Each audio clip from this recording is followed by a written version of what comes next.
Welcome to International Securities Exchange's podcast series.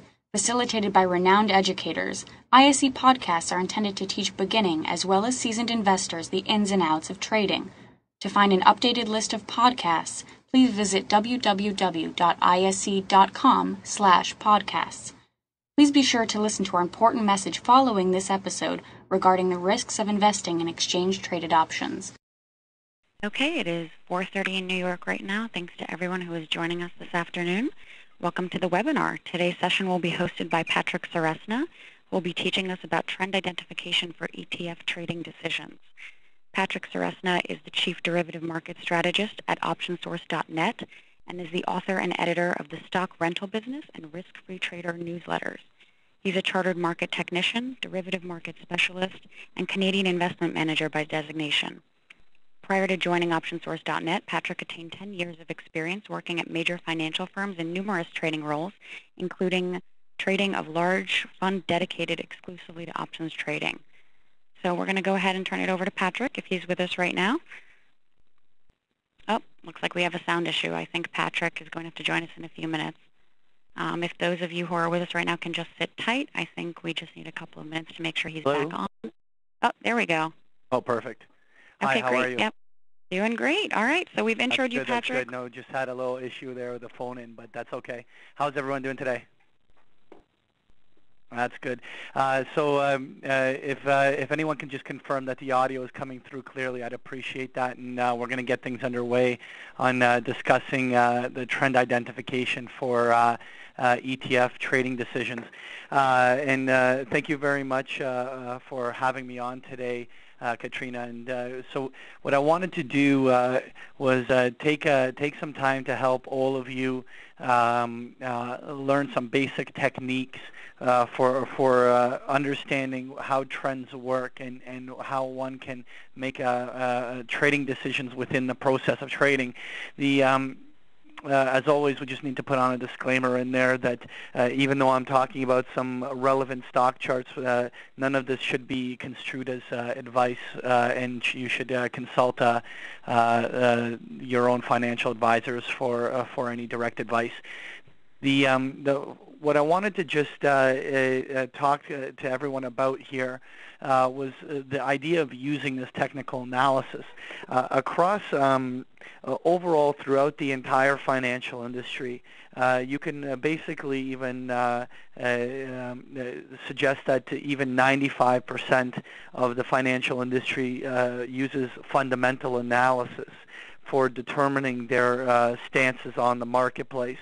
And that in itself is not a bad stance, but there's something particular about fundamental analysis that makes it difficult for traders to function, and that is the fact that it's really hard to know where you're going to be right, where you're going to be wrong, where you're going to take your profits, how you're going to manage the trade. There's nothing wrong with observing fundamental analysis in understanding what is the underlying of the ETF that you're trading, but one has to have the ability to actually make simple decisions within that process. Now, technical analysis is a fabulous tool for doing that. Now, the first thing that needs to be clarified, and as the bullet point is in there, is that there's no holy grail trading technique. There really is no way of knowing for sure how to always be right and never wrong. And in no way should anyone ever give that impression with technical analysis. In fact, technical analysis, the primary tool of it is to be able to make very good risk management decisions. When you're going to get in, how you're going to manage your risk, how you're going to take your profits, how to stay in control of the trading process. And therefore, it's a tool, but it's a tool that needs to be used in combination with sound risk management principles. if somebody that never had a proper methodology for managing risk or managing your trades, and you just blindly go in and out of that market based on just some random indicator, you'll find that that you're experiencing a significant amount of whipsaw or chop, as you're not able to necessarily always have the discipline of catching the moves.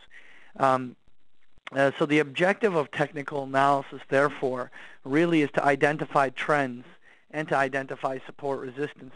Support resistance is particularly an interesting aspect of technical analysis, because when you combine options with it, now options have strike prices. And those strike prices are the point in which an option goes in the money. And that builds intrinsic value, or subsequently you don't want an option. If you sold an option, you want that option to expire. Understanding where key support resistance levels on stocks are is a very important function of being able to make good options trading decisions. And so when we talk about the idea of for an exchange trade fund buyer, somebody who's actually going there and buying the underlying exchange traded funds, what we're using technical analysis for is to establish a directional bias, and that's done by identifying a distinct trend that's in place on that market, and we will talk about how to identify that. But recognize the old adage of the trend is your friend. But if a market is moving higher, it has a natural propensity to continue to move higher as buyers feel comfortable with the investments.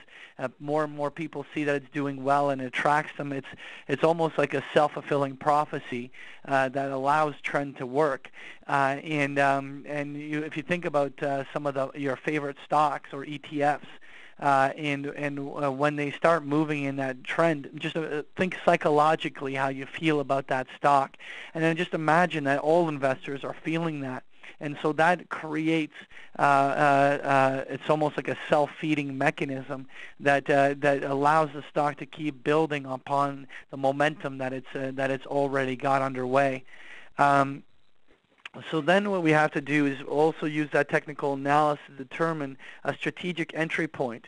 The one thing when you're buying an exchange-traded fund and subsequently an option on an exchange-traded fund, you essentially need a reason to get in. There's nothing, and this is back to that argument of technical analysis versus fundamental analysis. You may fundamentally be right about something, but you may be right 3 months from now, 6 months from now. You may not be right now. But when you're dealing with an option, options can expire, and therefore, or they do expire, and so there's only a limited life on every single one of those options. And so what has to be taken into account is that when you're trading an option on an exchange-traded fund, you also need to find a way of knowing when you want to actually execute the trade and why you want to execute it at this time. It also is very important for establishing targets for exiting your trades. And one thing that we, through all our programs, we always emphasize, when you actually got into your investment is actually quite irrelevant. I'll repeat that. When you actually bought it is quite irrelevant. All that really matters is when you chose to get out. Because whether you get out at a profit, get out at a loss, never get out, all of those variables actually determine whether you make or lose money, not the actual entry. And so as much as knowing when to enter an options trade or an exchange-traded fund trade while that's important, one has to recognize that you also need to know how to get out of the trade. And that's what technical analysis offers, is a mechanism for actually making those types of decisions. The next thing that is obviously strike price selection. And so what we're going to talk about today is how do we pick the strike? Why would we pick that strike? And we'll go into a little bit of detail on that. We also do, if you're choosing to use a debit spread strategy, where you buy, actually I'll explain it a little bit further when we get to the slides, but we'll also try to determine how you would choose those strike prices for creating that debit spread. Now, those earlier slides were all truly focused around the buyer of an option or the buyer of the ETF trying to actually speculate on the directional call of where you think something is going. But you can also use these exchange-traded funds and options on these exchange-traded funds to be an option writer. And an option writer is basically the seller of an option. One must recognize that there's a seller for every one buyer. The market makers facilitate that liquidity, but you could be, as an investor, the seller of an option just as easily as you could be a buyer of an option.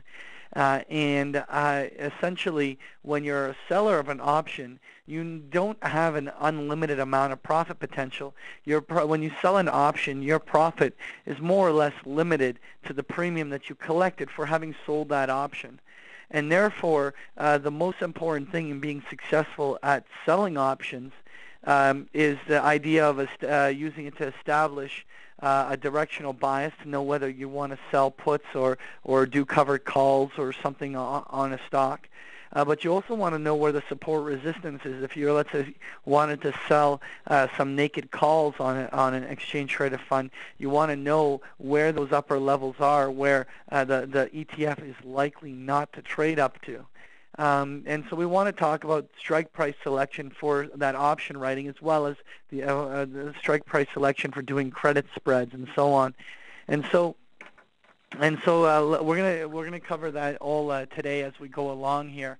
Now, the first thing that I want to cover with all of you is the idea of trend identification. And trend identification is a very simple exercise, and it's quite simple to understand what it is, but one has to train their eyes to be able to see that. A trend is simply the direction that the market is actually going. And markets never really move in straight lines. Markets always move in peaks and troughs, up and down swings, and these trends can be downtrends, they can be uptrends, they could be sideways trends.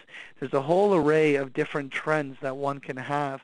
I'll give you an example. For about 9-10 months, a stock like Suncor basically traded in a sideways range for literally 9 months. We went $3 higher, $3 lower, $3 higher, $3 lower. That is now a sideways trend, or no trend at all, you can argue. While we want to talk about what is an uptrend versus what is a downtrend and how one would recognize that. The simple rule of thumb, an uptrend will always be making higher highs and higher lows. Now, there are periods where short-term news events, let's just say, some Fed announcement or some other type of let's say one of their competitors made some big announcement and the whole sector went up or down, or announcement affected the ETF on either direction. But the point is, as a rule of thumb, higher highs and higher lows make trends. But there are brief periods where price can trade quickly lower and then back up and still be in a primary uptrend. And downtrends on the same regards make lower highs and lower lows. And you can usually use the peaks and troughs of those trends to determine the uptrend and the downtrend. So here I have an example here. This is a chart on the First Trust ISE Natural Gas Index Fund. And what you can see on this chart here is that essentially as each of these lows are coming in, what you're seeing is that there's a distinct uptrend in place.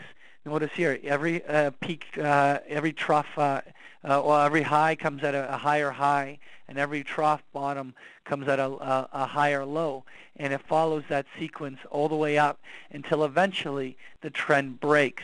And that and identification of when a trend is reversed or broken is very important, because when a trend breaks, it's the first indication that there could actually be a significant reversal. In this example that I have here, there was not only a full reversal, but it all traded all the way back down to where it previously traded.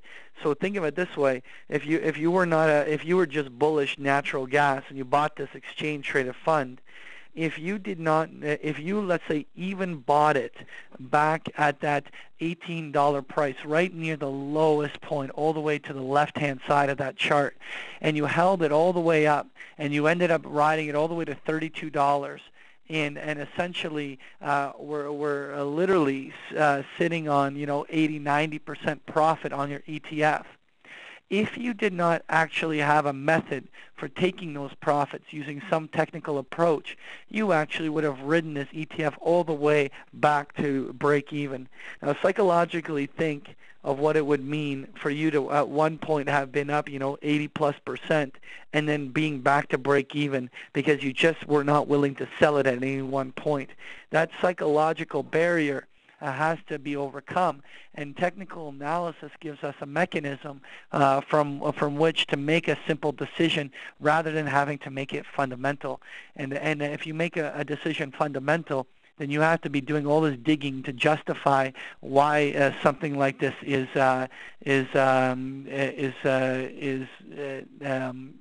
no longer a good trade. So so if we, let's say, then look at a downtrend. By the way, I don't mind, so you can see here, but I just have a little arrow here that showed when it actually reversed.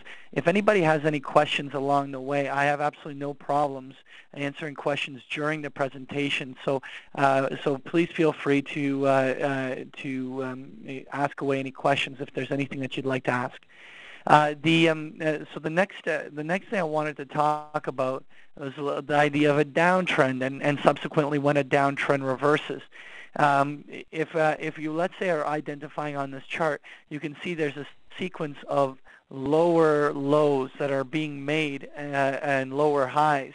And it follows that. Ultimately, at the bottom, there's a whole series of pattern recognition things like that. Right at the bottom would be called a double bottom, where it came down and retested the previous lows and then broke the trend line. But if you, let's say, on this ISE China India fund or index fund, you basically were short and you were trying to make money on this downside move. Ultimately, if you at some point didn't actually take your profits on your short sell or trying to profit from the downwards move, then subsequently the reversal would have wiped out most of your gains along the way. A question online here from Emmett is suggesting that is there a method of protecting a trade against a gap reversal? The only mechanism for protecting yourself from something of that nature is to use an option strategy. Recognize, let's say you have an exchange traded fund, and then you have a gap. If you, let's say, bought a protective put that guaranteed you the sale price of that stock or the ETF, if it gapped down and started trading lower, you actually could exercise that put to get out at your break even. Now, that is a way of avoiding a gap reversal, but the caveat of that is you had to pay money to own that put. And therefore, it's not something that you can do for free, and it's something that one has to take into consideration when trying to decide whether or not to use an option strategy with your ETFs. And so subsequently, just here I can show in the arrow, as soon as that trend line was broken on that move, immediately one at least was given a warning that one had to consider getting out of the trade and subsequently reversing. And now that could have even been used as a buying opportunity. I mean, I was only showing a downtrend, but let's just say you were not even short the China fund, index fund, but if at that moment if that trend was going downwards, if you waited for the trend to break on the upside, one could use that to actually trade or use that as an entry to buy.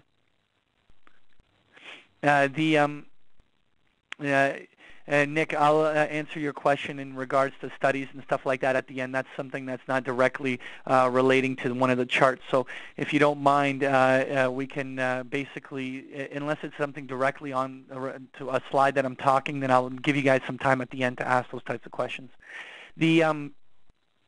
Another technique one could utilize is the idea of using some moving average crossovers. Here I simply used a 10 and a 20 period moving average, and one could recognize that as the market's making higher highs and higher lows, after every peak and trough sequence, the moving averages cross bullishly higher to indicate that a new uptrend isn't underway, and you can actually use the crossover of those moving averages. Notice that in most part the prices are trading above those moving averages, and understanding in the trends, one could actually recognize that it stays above those moving averages for most of the primary trends.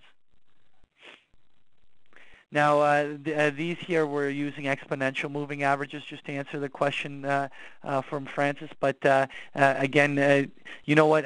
The argument about simple moving averages versus exponential, one just has to recognize the difference. Simple moving averages are one of the oldest forms of technical analysis, when charting used to be done with graph paper, and people would just simply take, let's say, the average closing price of the last 10 days, divide it by 10, and then plot a dot and connect them to create a moving average. But when computers came around and traders tried to find faster ways of getting in and out of a trade, they felt that they needed to speed up those lagging indicators that came from a simple moving average. And what they essentially did was they created an exponentially weighted moving average. And the exponential weighting of that moving average put more relevance on the most recent day or the most recent days, and so therefore that an exponential moving average turns faster than a simple moving average. And for traders that are wanting to use a signal, using the moving averages for a trading signal, there is merits for getting the signal sooner. And that's why you'll see that many traders that use technical analysis tend to favor the exponential moving averages for trading entry and exits, while simple moving averages are more for trend identification, such as where's the 50-day or the 200-day moving averages on your exchange traded funds. Now,